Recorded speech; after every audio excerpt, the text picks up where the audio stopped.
Visa পাওয়ার পরও থাইল্যান্ডে যাওয়া হচ্ছে না বাংলাদেশ অনূর্ধ্ব-20 ফুটবল দলের। উজবেকিস্তানে এশিয়া কাপ বাছাই পর্ব খেলতে যাওয়ার আগে তাই ঢাকায় ফর্টিজ ও পুলিশের বিপক্ষে প্রস্তুতি ম্যাচই ভরসা।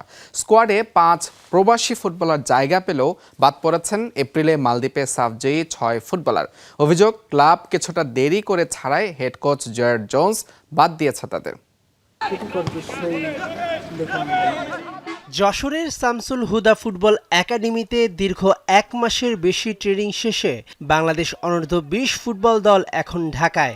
31 আগস্ট থেকে উজবেকিস্তানে অনূর্ধ্ব-20 এশিয়ান কাপ বাছাইয়ে উত্তীর্ণ হওয়ার লক্ষ্যে কমলাপুরে অনুশীলন করছেন অ্যাডাম আব্বাসরা। দেরিতে ভিসা পাওয়ায় থাইল্যান্ডের সংযুক্ত আরব আমিরাত ও ইন্দোনেশিয়ার বিপক্ষে প্রস্তুতি ম্যাচ খেলা হচ্ছে না। এসবের মাঝেই স্কোয়াড চূড়ান্ত করা হয়েছে। যদিও স্কোয়াড 25 আগস্ট আনুষ্ঠানিক সংবাদ সম্মেলন করে জানাবে বাফুফে।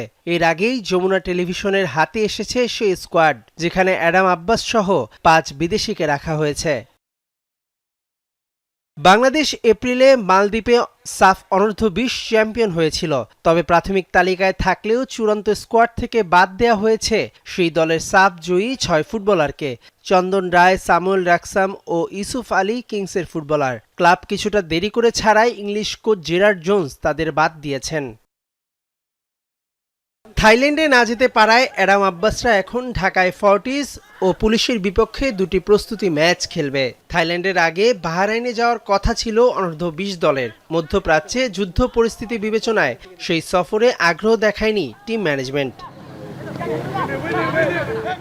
বাছাই পর্বে 8 গ্রুপের চ্যাম্পিয়ন ও 7 সেরা রানার্স আপ অনূর্ধ্ব-20 এশিয়া কাপের মূল পর্বে খেলবে। বি গ্রুপে বাংলাদেশের 3 প্রতিপক্ষ উজবেকিস্তান, ভারত ও সিরিয়া। 26 আগস্ট দেশ ছাড়ার কথা রয়েছে বাংলাদেশ যুব দলের। মেহেদী নাইম, যমুনা স্পোর্টস, ঢাকা।